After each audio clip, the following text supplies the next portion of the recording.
The first thing my husband said after I caught him cheating was, "This is your fault." Those were the last words he ever said as my husband.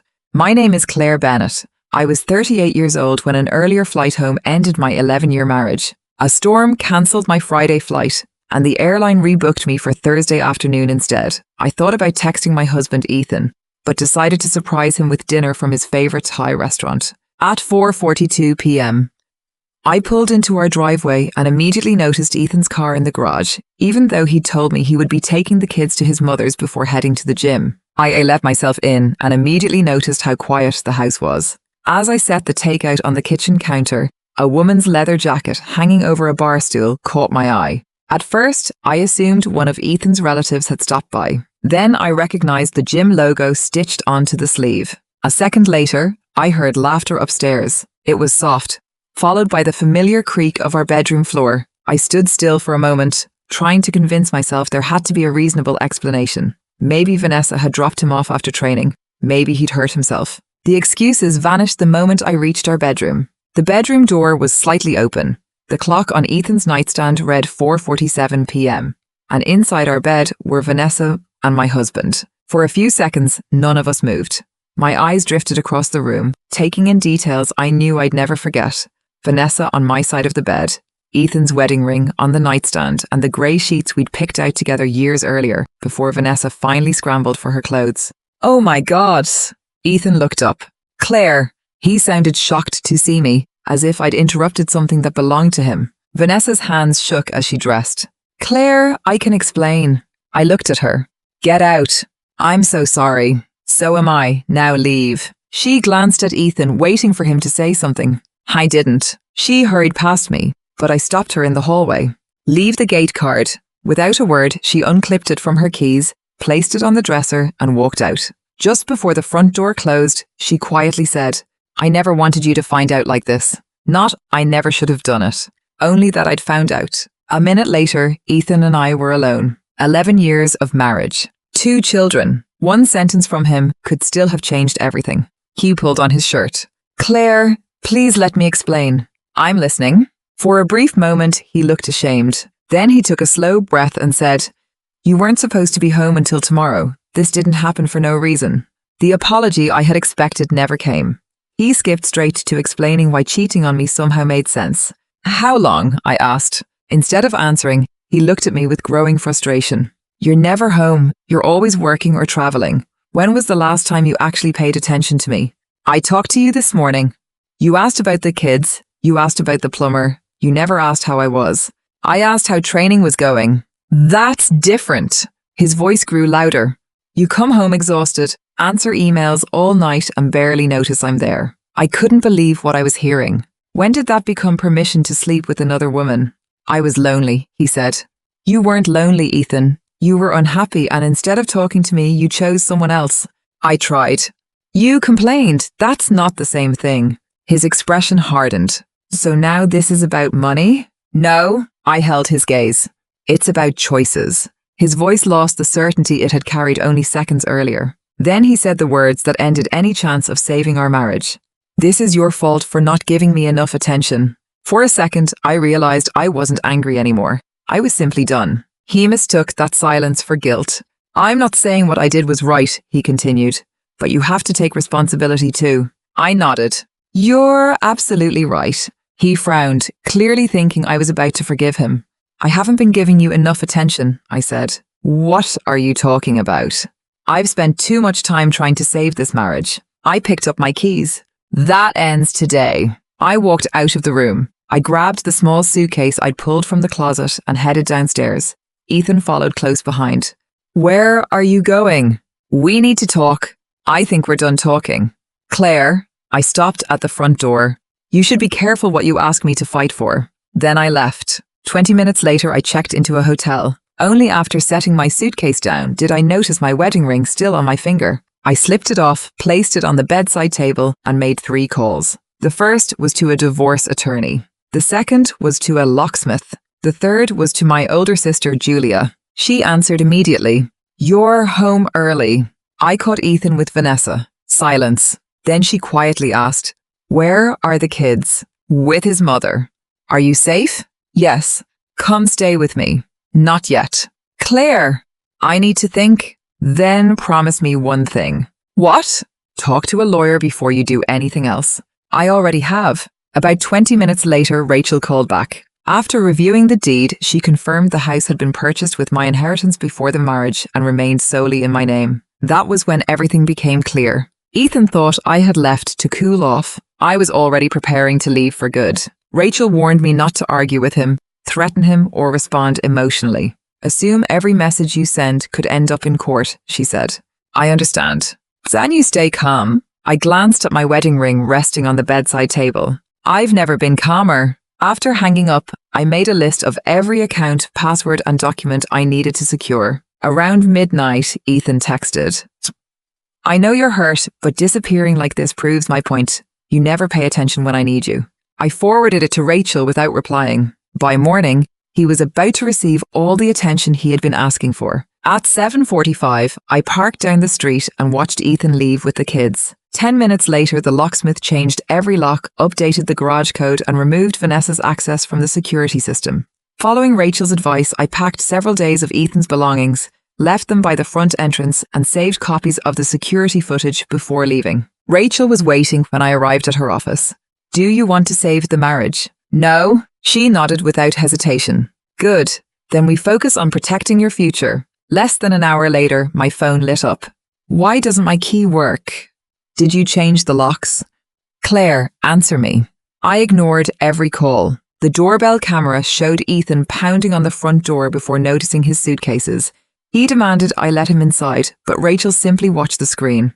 Don't answer. Realizing the cameras were recording, Ethan grabbed his bags and left. That afternoon, my sister Julia called. He's at my house. I could hear Ethan shouting in the background. Tell Claire to stop hiding. Julia cracked the door just enough to face him. You cheated on my sister in her own bed. You don't get to demand anything now. When Ethan accused me of lying, she didn't even argue. I've known Claire my entire life, she said. She doesn't need to invent a story like this. Julia's security camera recorded every word. Rachel added the footage to our file. Over the weekend, Ethan tried everything. Texts, emails, voicemails, mutual friends. I answered none of them. Monday morning, he was served with divorce papers at his mother's house. 20 minutes later, Diane called. You're ending 11 years of marriage over one mistake. Did Ethan tell you he was in our bed with his trainer? Silence. Did he mention I was paying for those training sessions? He said you've been distant for years. He chose to cheat. Those aren't the same thing. She accused me of tearing the family apart. I reminded her Ethan had done that the moment he brought another woman into our bedroom. He gave up his career for you, and I supported him for 8 years. I paid for the house, the car, the nanny, and everything else. None of that forced him to betray our family. Before hanging up, I gave her Rachel's number. Any further conversations go through my attorney. 4 days later, Ethan's lawyer sent the first settlement proposal. I wanted my house, primary custody, monthly spousal support, payment of his legal fees, and half of my retirement. I laughed as I handed the letter back to Rachel. She didn't. He still believes you'll give him everything, she said. He couldn't be more wrong. Rachel answered the demand with property records proving the house had been mine before the marriage. When Ethan's attorney claimed I had abandoned the marital home and illegally locked him out, that argument collapsed almost immediately. The security cameras showed Vanessa entering the house through the side door, me arriving less than an hour later, and her rushing out moments afterward. My phone still held time-stamped photos of her shoes beside my bed, Ethan's wedding ring on the nightstand, and the gate card she left behind. Rachel sent the evidence to Ethan's attorney, and the difference showed almost immediately. The next settlement proposal no longer mentioned my house, quietly dropped the accusation that I had abandoned the marriage, and cut his financial demands nearly in half. That's when I realized his apologies had never been about losing me. I wasn't afraid of losing me. He was afraid of losing the life I'd built for him, and when the legal arguments failed, he turned to public opinion instead. And the old co-worker called to warn me that Ethan had begun telling people I controlled every dollar he spent and emotionally abused him for years. Rachel wasn't surprised. When people can't win in court, she said, they usually try to win in public. After that, every accusation went straight into an evidence folder instead of getting a reply. The first real damage came through our daughter. After spending the weekend with Ethan, Lily climbed into my car unusually quiet. Halfway home, she asked, Mom, did you used to yell at Daddy? My hands tightened around the steering wheel. Why would you ask me that? She looked out the window before answering. Grandma said Daddy left because you were always mean to him. I waited until we were home before kneeling beside her. Lily, your father and I are having adult problems, but I've never hurt him, and none of this is your fault. She threw her arms around me and whispered that she didn't want us to hate each other. Hearing those words hurt far more than anything Ethan had ever said. That night, Rachel immediately filed an emergency motion preventing either family from discussing the divorce with the children or trying to influence how they viewed either parent. The judge approved it within days, but instead of backing down, Ethan showed up at my office demanding to see me. Rachel happened to be there. You're not meeting him alone. We walked into reception together. Ethan looked exhausted, but the moment he saw me, he ignored Rachel completely. We need to talk. Anything related to the divorce goes through counsel, Rachel replied. He never took his eyes off me. I made a mistake. I shook my head. You made a choice. His expression tightened. We're destroying our family. No, I said quietly. You destroyed it the day you brought another woman into our bed. Hing insisted he had never planned for things to end this way. When I told him we already knew the affair had lasted 3 months, the colour drained from his face. Who told you? Vanessa. Han immediately called her a liar, but the confidence he'd walked in with was already gone. Rachel's investigator had spoken to her weeks earlier, and she had admitted Ethan pursued the relationship while talking openly about leaving our marriage. He knew denying it would only make things worse. For several seconds he said nothing. Finally he asked, what changed? You blamed me for your affair before you even apologized. He closed his eyes briefly, but this time he didn't argue. I simply shook my head. You're too late. His voice cracked. I still love you. I looked at him for a long moment before answering. I believe you think you do, but love doesn't disappear the moment our life becomes difficult. He reached for me instinctively, but I stepped away before he could touch me. The look on his face said he finally understood there was nothing left to fix. His frustration exploded. If you keep this up, I'll make sure you never see those kids again. The reception area went silent. Rachel immediately opened her notebook. Would you like to repeat that? Before Ethan could answer, my assistant quietly spoke up. I heard him. So did I, another co-worker added. Ethan slowly looked around the room, realizing every witness standing there had just become part of the case. For the first time since I caught him cheating, he understood he wasn't controlling the story anymore. Security escorted Ethan toward the elevators while he kept glancing back, still hoping I'd stop them. I never did. As the elevator doors closed, he called back, You'll regret this. Rachel waited until he was gone before closing her notebook. That threat changes everything, she said. This isn't just a divorce anymore, it's a custody case. By the next afternoon, statements from 2 witnesses had been added to our evidence. Ethan had come to my office hoping to save the marriage, but he had handed my attorney one of the strongest custody arguments we could have asked for. You expected the man you married, Rachel said. The man you're divorcing is trying not to lose control. 2 weeks later, the court appointed a custody evaluator, Dr. Morgan Lewis. At our first meeting, she made one thing clear. I'm not here to decide who's the better person. I'm here to determine which home gives your children the most stable life. For the first time in months, I didn't feel like I had to defend myself. I only had to answer honestly. I answered honestly about our marriage, our children, and the way we'd shared responsibilities over the years. When she asked whether I wanted to cut Ethan out of their lives, I shook my head. He's still their father. So what are you asking the court for? A peaceful childhood. Because of my job, I had documented almost everything without thinking about it. Calendar entries, emails, school records, medical appointments, flight changes, visitor logs, and receipts all showed the same pattern. Whenever the children needed someone, I adjusted my schedule to be there. Together, those records painted a very different picture from the one Ethan had been telling. Dr. Morgan spoke with Lily's teacher, Noah's preschool director, and several people involved in the children's daily lives. They all described me as the parent they contacted first, not because Ethan refused to help, but because I was the one who consistently handled school, medical appointments, and day-to-day decisions. When Ethan met with the evaluator, I wasn't told what happened. A few weeks later, I understood why. Another piece fell into place when Dr. Morgan requested records from our nanny agency. Rachel immediately understood why. Ethan keeps saying he stayed home full-time, she said. The invoices tell a different story. Our nanny had worked weekdays for nearly 3 years, while Ethan regularly spent those same mornings at the gym. When the evaluator compared the nanny invoices with gym records, the overlap was impossible to ignore. Vanessa's interview only reinforced what the documents already showed. She admitted the affair had lasted about 3 months and confirmed Ethan had repeatedly talked about leaving the marriage. According to her, he believed the children would adjust, claimed, "I cared more about work than family and expected everything to become easier after the divorce." The gym later terminated Vanessa after discovering she had violated company policy by becoming involved with multiple clients. Even then, Ethan blamed me, insisting I had ruined her career because I couldn't let him go. Even then, Ethan thought this was about him. It never was. Everything I was doing was for my children. Toward the end of the evaluation, Dr. Morgan visited both homes. She watched Lily finish homework while Noah played in the living room and noticed I had left every family photograph in place, including the ones with Ethan. "You haven't taken them down." The children don't need to lose both their father and their memories at the same time. Later that week, she visited Ethan. He was moving between his mother's house and his sister's apartment, and the children shared a single room whenever they stayed with him. Nothing about the arrangement was unsafe, but it lacked the stability they had always known. When the preliminary report arrived, Rachel called immediately.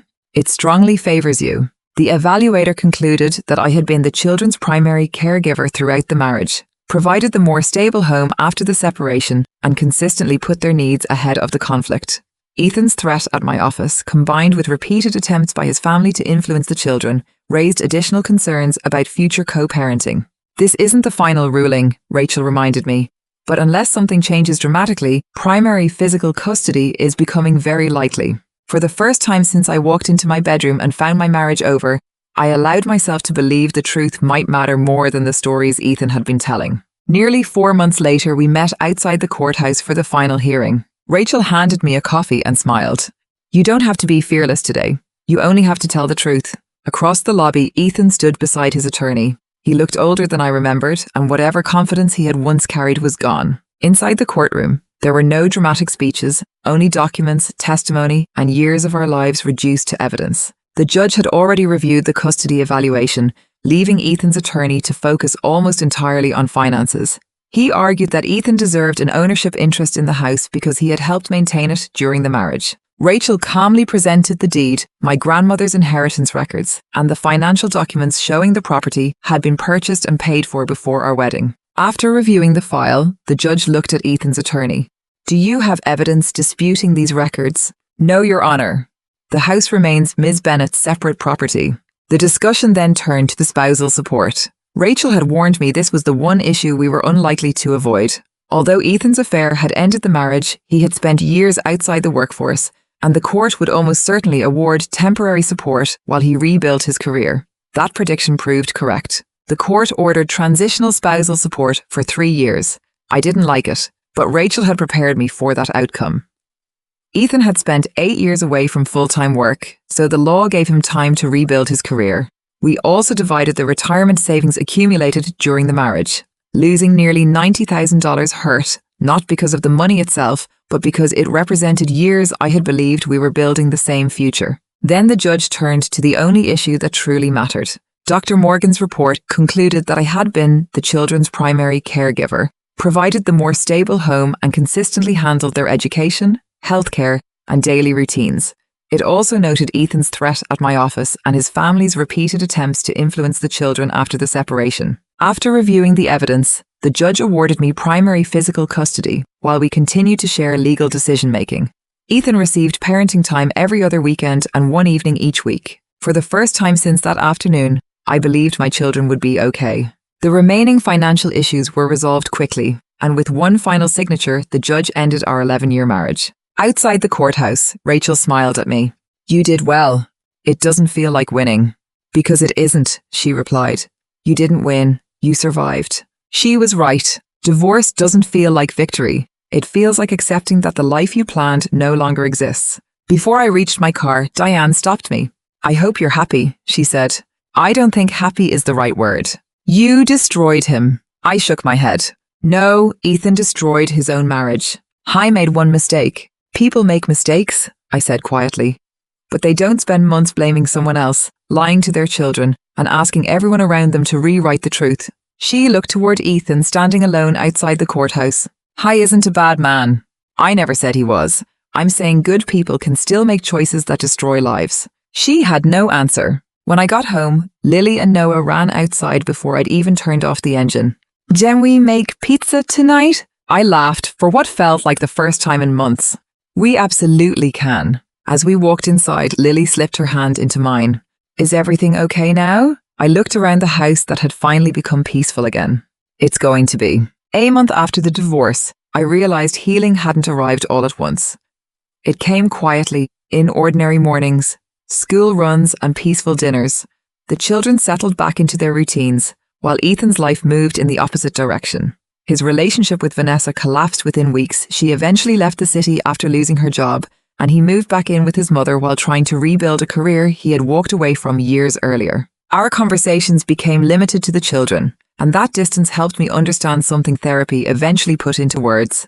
I didn't miss the man Ethan had become. I missed the husband I believed he had been. Several months later, he finally sent an apology. He admitted the affair, the lies and the blame had all been his choices. He admitted he had hurt our children trying to protect himself. I believed he meant every word. It still didn't change what had happened. I replied with a single sentence. "You're becoming the father our children deserve." That was enough. 6 months later, we attended Lily's school concert. For a brief moment, Ethan and I stood together while Noah hugged us both, looking almost like the family we used to be. But when the concert ended, we walked to separate cars and separate lives, connected only by the 2 children we would always share. That night, I stood in my kitchen and finally understood the lesson this marriage had left me. Looking back, I realized trusting Ethan had never been the mistake. The real mistake would have been believing his betrayal was somehow my responsibility.